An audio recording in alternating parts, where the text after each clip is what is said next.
Hello everyone, welcome back to Strange Case of Dr. Jekyll and Mr. Hyde. Again, this is chapter 9, 2 chapters to go, not long now. We'll have to decide on another book soon. I haven't decided yet. Let me know what you think. It's got to be one which is out of copyright, so one which is written by somebody who died at least 75 years ago. I've got one or two ideas, but let me know if you've got a particular desire for something, and we'll see if I might be on the list already. All right, chapter 9, Dr. Lanyon's narrative. On the 9th of January, now 4 years ago, I received by the evening delivery a registered envelope, addressed in the hand of my colleague and old school companion, Henry Jekyll. I was a good deal surprised by this, for we were by no means in the habit of correspondence. I had seen the man, dined with him, indeed, the night before, and I could imagine nothing in our intercourse that should justify the formality of registration. The contents increased my wonder, for this is how the letter ran. 10th of December, 18-something. Dear Lanyon, you're one of my oldest friends, and although we may have differed at times on scientific questions, I cannot remember, at least on my side, any break in our affection.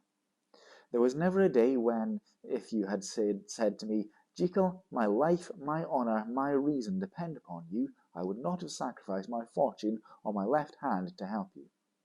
Lanyon, my life, my honour, my reason are all at your mercy.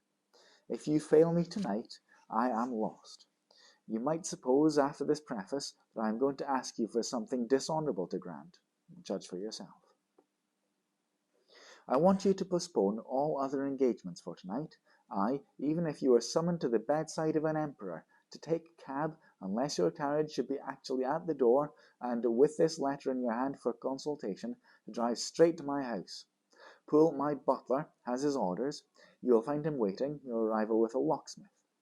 The door of my cabinet is then to be forced, and you are to go in alone, to open the glazed press, letter E, on the left hand, breaking the lock of it, be shut, and to draw out, with all its contents as they stand, the fourth drawer from the top, or, which is the same thing, the third from the bottom.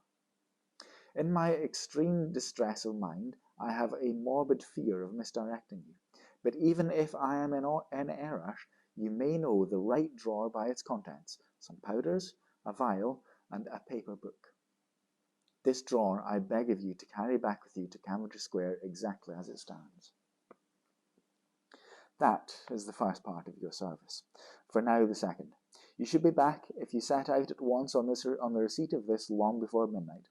But I will leave you that amount of margin, not only in the fear of one of those obstacles that can be prevented, neither be prevented nor foreseen, but because an hour when your servants are in bed is to be preferred for what you will then remain to do. At midnight, then, I have to ask you to be alone in your consulting room, to admit with your own hand into the house a man who will present himself in my name, and to place into his hands the drawer that you will have brought with you from my cabinet. Then you will have played your part and earned my gratitude completely. 5 minutes afterwards, if you insist upon an explanation, you will have understood that these arrangements are of capital importance, and that by the neglect of one of them, fantastic as they must appear, you might have charged your conscience with my death or the shipwreck of my reason. Confident as I am that you will not trifle with this appeal, my heart sinks and my hand trembles at the bare thought of such a possibility. Think of me at this hour, in a strange place, labouring under a blackness of distress that no fancy can exaggerate, and yet well aware that, if you will but punctually serve me, my troubles will roll away like a story that is told. Serve me, my dear Lanyon, and save your friend, H.J. P.S. I had already sealed up this when a fresh terror struck my soul. It is possible that the post office may fail me, and this letter not come into your hands until tomorrow morning. In that case, dear Lanyon, do my errand when it shall be most convenient for you in the course of the day, and once more expect my messenger at midnight. It may then already be too late, and if that night passes without event, you will know that you have seen the last of Henry Jekyll. Upon reading this letter, I made sure my colleague was insane. But till that was proved beyond the possibility of doubt, I felt bound to do as he requested. The less I understood of this farrago, the less I was in a position to judge of its importance, and an appeal so worded could not be set aside without a grave responsibility. I rose accordingly from the table, got into a hansom, and drove straight to Jekyll's house. The butler was awaiting my arrival. He had received by the same post as mine a registered letter of instruction, and had sent at once for a locksmith and a carpenter. The tradesmen came while we were yet speaking, and we moved in a body to old Dr. Denman's surgical theatre, from which, as you are doubtless aware, Jekyll's private cabinet is most conveniently entered. The door was very strong, the lock excellent. The carpenter avowed he would have great trouble, and have to do much damage if force were to be used, and the locksmith was near despair. But this last was a handy fellow, and after 2 hours' work the door stood open. The press marked E was unlocked, and I took out the drawer, had it filled up with straw and tied in a sheet, and returned with it to Cavendish Square. Here I proceeded to examine its contents.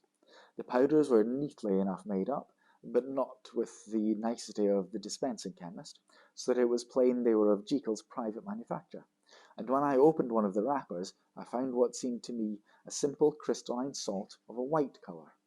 The vial, to which I next turned my attention, might have been about half full of a blood-red liquor, which was highly pungent to the sense of smell, and seemed to me to contain phosphorus and some volatile ether. At the other ingredients I could make no guess. The book was an ordinary version book, and contained little but a series of dates. These covered a period of many years, and I observed that the entries ceased nearly a year ago, and quite abruptly. Here and there a brief remark was appended to a date, usually no more than a single word, double, occurring perhaps 6 times in a total of 600 entries, and once very early in the list, and followed by several exclamation marks. Total failure! All this, though it whetted my curiosity, told me little that was definite. Here was a vial of some tincture, a paper of some salt, and the record of a series of experiments that had led, like too many of Jekyll's investigations, to no end of practical usefulness. How could the presence of these articles in my house affect either the honour, the sanity, or the life of my flighty colleague? If his messenger could go to one place, why could he not go to another? And even granting some impediment, why was this gentleman to be received by me in secret? The more I reflected, the more convinced I grew that I was dealing with a case of cerebral disease, and though I dismissed my servants to bed, I loaded my old revolver that I might be found in some posture of self-defense. 12 o'clock had scarce rung out over London, ere the knocker sounded very gently on the door. I went myself at the summons, and found a small man crouching against the pillars of the portico. "Are you come from Dr. Jekyll?" I asked. He told me yes by a constrained gesture, and when I had bidden him enter, he did not obey me without a searching backwards glance into the darkness of the square. There was a policeman not far off, advancing with his bull's eye open, and at that sight I thought my visitor started and made greater haste. These particulars struck me, I confess, disagreeably, and as I followed him into the bright light of the consulting room, I kept my hand ready on my weapon. Here at last I had a chance of clearly seeing him. I had never set eyes on him before, so much was certain. He was small, as I have said. I was struck besides with the shocking expression of his face, with his remarkable combination of great muscular activity and great apparent debility of constitution, and, last but not least, with the odd subjective disturbance caused by his neighbourhood. This bore some resemblance to incipient rigour, and is it rigour or rigor, I wonder, as he was a doctor, and was accompanied by a marked sinking of the pulse. At the time I set it down to some idiosyncratic personal distaste, and merely wondered at the acuteness of the symptoms, but I have since had reason to believe the cause to lie much deeper in the nature of man, and to turn on some nobler hinge than the principle of hatred. A little sip. Delicious. The person, who had thus, from the first moment of his entrance, struck in me what I can only describe as a disgustful curiosity, was dressed in a fashion that would have made an ordinary person laughable.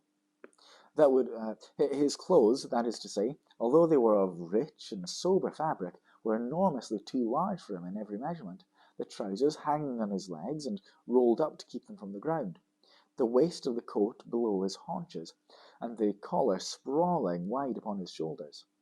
Strange to relate, this ludicrous accoutrement was far from moving me to laughter, rather as there was something abnormal and misbegotten in the very essence of the creature that now faced me, something seizing, surprising, and revolting. This fresh disparity seemed but to fit in with and to reinforce it, so that to my interest in the man's nature and character there was added a curiosity as to his origin, his life, his fortune, and status in the world. These observations, though they have taken so great a space to be set down in, were yet the work of a few seconds. My visitor was, indeed, on fire with sombre excitement. "Have you got it?" he cried. "Have you got it?" And so lively was impatience that he even laid his hand upon my arm and sought to shake me. I put him back, conscious at his touch of a certain icy pang along the blood. "Come in, sir," said I. "You forget that I have not yet had the pleasure of your acquaintance. Be seated, if you please." And I showed him an example, and sat down myself in my customary seat, with as fair an imitation of my ordinary manner to a patient, as the lateness of the hour, the nature of my preoccupations, and the horror I had of my visitor, would suffer me to muster. "I beg your pardon, Dr. Lanyon," he replied, civilly enough. "What you say is very well founded, and my impatience has shown its heels to my politeness.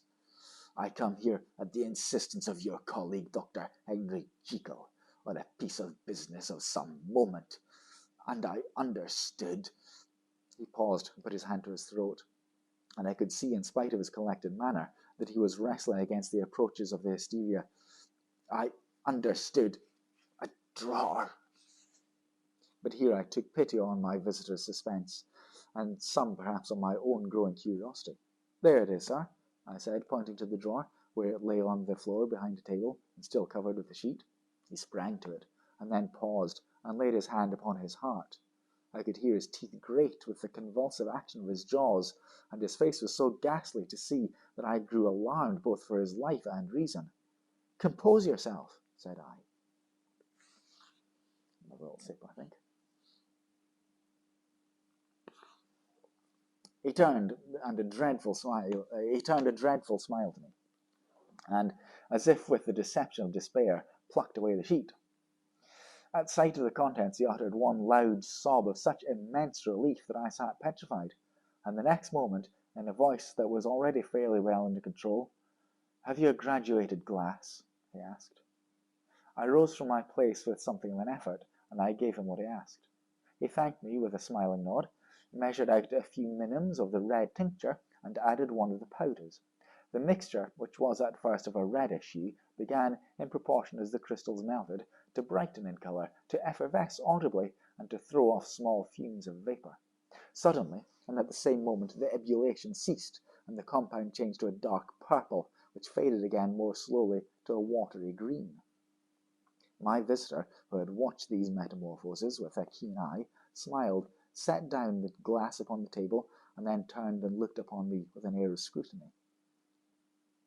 "And now," he said, "to settle what remains. Will you be wise? Will you be guided?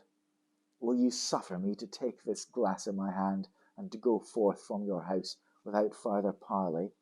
Or has the greed of curiosity too much command of you? Think before you answer, for it shall be done as you decide. As you decide, you shall be left as you were before, and neither richer nor wiser, unless the sense of service rendered to a man in mortal distress may be counted as a kind of riches of the soul. Or, if you shall so prefer to choose, a new province of knowledge and new avenues to fame and power shall be laid open to you, here in this room, upon the instant, and your sight shall be blasted by a prodigy to stagger the unbelief of Satan." "Sir," said I, affecting a coolness that was far from truly possessing, "you speak enigmas, and you will perhaps not wonder that I hear you with no very strong impression of belief. But I have gone too far in the way of inexplicable services to pause before I see the end." "It is well," replied my visitor. "Lanyon, you remember your vows. What follows is under the seal of our profession. And now, you who have so long been bound to the most narrow and material views, you who have denied the virtue of transcendental medicine, you who have derided your superiors, behold!" He put the glass to his lips and drank at one gulp. A cry followed. He reeled, staggered, clutched at the table, and held on, staring with injected eyes, gasping with open mouth. And as I looked, there came, I thought, a change. He seemed to swell. His face became suddenly black, and the features seemed to melt and alter. And the next moment I had sprung to my feet and leapt back against the wall, my arm raised to shield me from that prodigy, my mind submerged in terror. "Oh God!" I screamed, and "Oh God!" again and again. There before my eyes, pale and shaken, and half fainting, and groping before him with his hands, like a man restored from death, there stood Henry Jekyll. What he told me in the next hour I cannot bring my mind to set on paper. I saw what I saw, I heard what I heard, and my soul sickened at it. And yet now, when that sight has faded from my eyes, I ask myself if I believe it, and I cannot answer. My life is shaken to its roots. Sleep has left me. The deadliest terror sits by me all hours of the day and night. I feel that my days are numbered, and that I must die, and yet I shall die incredulous. As for the moral turpitude that man unveiled to me, even with tears of penitence, I cannot, even in memory, dwell on it without a start of horror. I will say but one thing, Utterson, and that, if you can bring your mind to credit it, will be more than enough. The creature who crept into my house that night was, on Jekyll's own confession, known by the name of Hyde, and hunted for in every corner of the land as the murderer of Carew. Hasty Lanyon. End of chapter. So there we have it. There we have it. Confirmation that Jekyll and Hyde are one and the same, and transformed by some tincture and powder. How can it be? One more chapter to go. What do you think is going to happen? Chapter 10 is quite a long one. Chapter 10, Henry Jekyll's full statement on the case. The final chapter, it's about 20 pages, I think. Yeah, 20 pages is the final chapter. That much. And there's a long glossary at the end, actually, which we won't read. So 20 pages, final chapter. That'll be next week. Should be a good one. Alright, thanks for watching. Make sure you comment, give me a thumbs up, make sure you subscribe to me as well, and yeah, I'll see you for the next exciting chapter of